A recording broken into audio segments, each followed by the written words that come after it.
with Raspberry Pi Simulator. In this video, we will discuss on how to install Raspberry Pi Simulator, watching Raspberry Pi virtual memory, building a simple circuit, and at the end of this video, there are 5 frequently asked questions. Okay, let's start with section A, Raspberry Pi Simulator installation setup. Firstly, download the visualization software VisualBox from this link. By clicking this link, there are few package platforms such as Windows, Linux, and Solaris. In this case, we choose Windows as a package platform.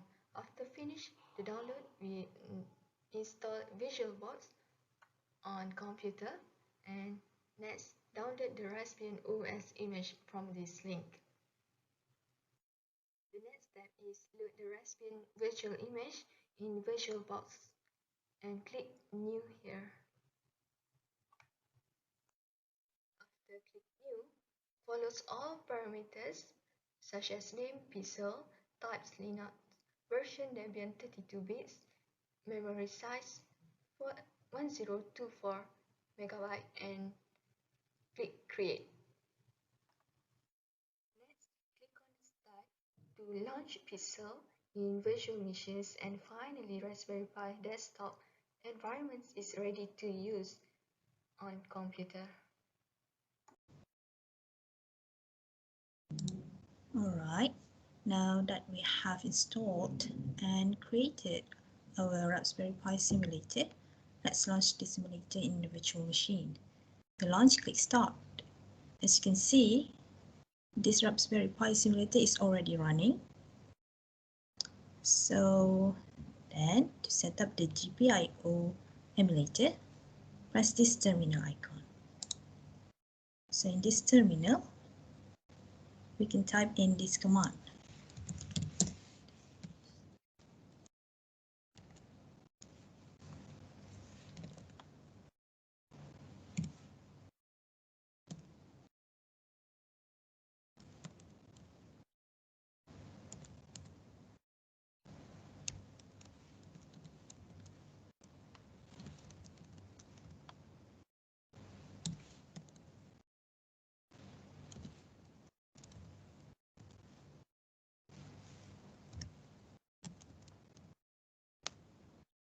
Wait for what? Okay.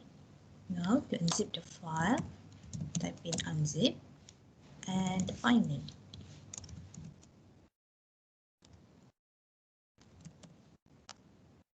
There you have it.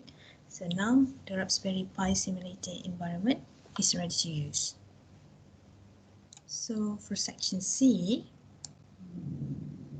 we can monitor the current state of the Raspberry Pi simulator memory system by using the command vmstat, which stands for Virtual Memory Statistics. So vmstat will provide the summary of the processes, interrupts, and blockings of input and outputs in the memory control system. So, and the user of the vmstat command can observe the system activity by specifying a specific sampling interval. vmstat command can be repeated multiple times by specifying two optional parameters, which is the interval and count.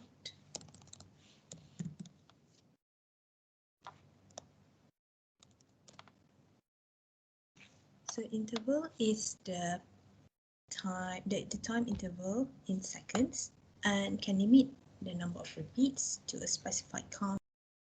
So instead of just vmstat, we can add to it the interval every seconds, which let's say 2 seconds, and the count, the iteration of updates, which is 4 happens. So see, every 2 seconds the iteration will update. Okay. So what happens if we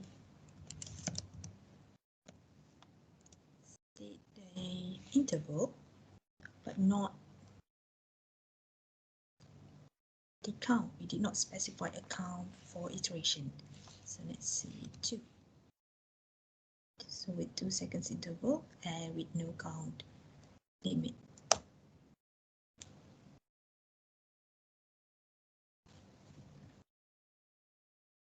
So as you can see, the vmstand will continue to post an update for every 2 seconds as long as the virtual machine is still running. So it will not stop.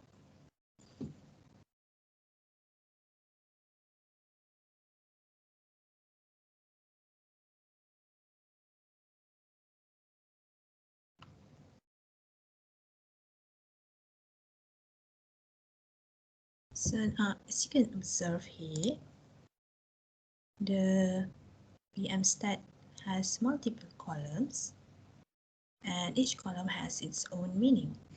So for this one, R stands for the number of processes currently waiting to run, which is 0, and B stands for the number of processes that is currently asleep, which is 0, 2. And this SWPD is the number of pages that have been written out to swap space. And this free column is the amount of unallocated memory, the free memory which can still be used. And for the rest of the column, you can see the meaning here. Now for the next part, let's make a simple circuit by testing the GPIO emulator by pressing the several input pins and triggering several output pins. So click here and then go to programming, then go to Python 3 idle, click it. Next, go to file and then create a new file to type in the coding to use to run the GPIO emulator. However, we already have the coding ready, so just open the file, this one. So this is the file that will be used to run the GPIO emulator. So let's just running the module. And this is the GPIO emulator based on the coding. See? Okay, so we have set up a couple of pins to be the input pins, and there's several others that is set up to be the output pins. And this is the coding that will be used to trigger the input-output values in the GPIO emulator. So, okay, as you can see, some of the input pins have the false state and the true state. So in Python, false is equals to 1. As you can see here, the GPIO pin 23, which is false, is state to 1. And for input 24, which is true, it will be 0. Now let's try running it. Oh, and for the output value, every single one of the output pins is initially their state is initially is equal to 0. GPIO is low, so it's 0, as you can see here. So let's try triggering them. We'll start with this first one, the 23, which is false. Let's just press it and see. The output is now from low, they're now high for output 4 and 17. Let's try one with the same output but different input. Okay, this one GPIO input 26. So the state is true, which is 0 for the input here. So now when we press this, the output pin 4 and 17 should be equal to 0 because the output is stated to be low here. So press this and let's see. Fine. This is the output. It goes back to 0. We can also modify this coding. Just add in some. Okay, let's see. Let's try adding some.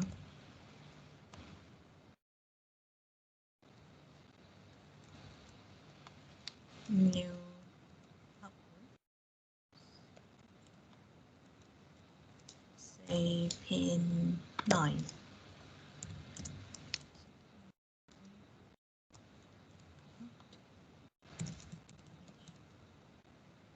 And let's set the initial value to high.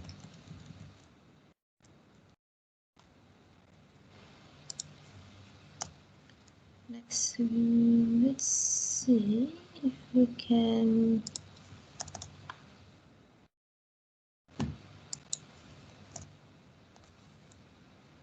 add in another input pin, say 8. Okay.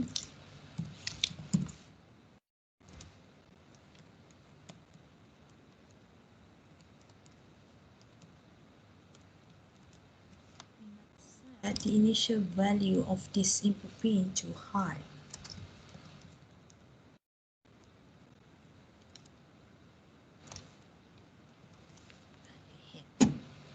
Run this. And we should have the two new input and output. So okay, so this is the one that we add in GPIO 9 here with initial value of high 1, and then we add in a new GPIO pin for input 8 with initial value with the value of 1 here. So let's take in the coding. We can just modify one of them. And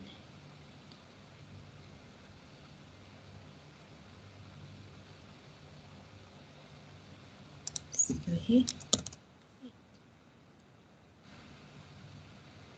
So 17 should be high, and then we add another one. Okay, output pin that we have created. We change to. So let's try running this.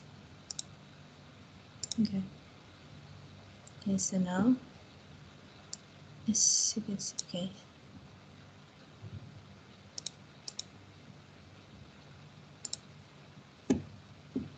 So for this coding, for this line of coding, just click GPIO in.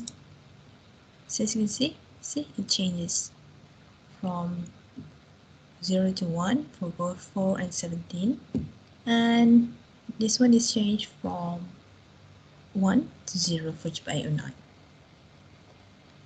So that's all for the software demonstration. Thank you. Next, I will continue with frequently asked question FAQ. The first question is, does the Raspberry Pi support the network? So a graphical user interface GUI is provided for setting up wireless connection in Raspberry Pi operating system with the Raspberry Pi desktop. So if Raspberry Pi desktop is not used, wireless networking can be set up from the command line. For the next question is, according to section D, what if we specify the interval parameter without the count parameter? So the answer is interval parameters specifies the number of times in second between each report. So if interval parameter did not specify, VMstat command generates a single report that contains statistic for the time since system started and then exists. After that, the count parameter can be specified only with the interval parameter.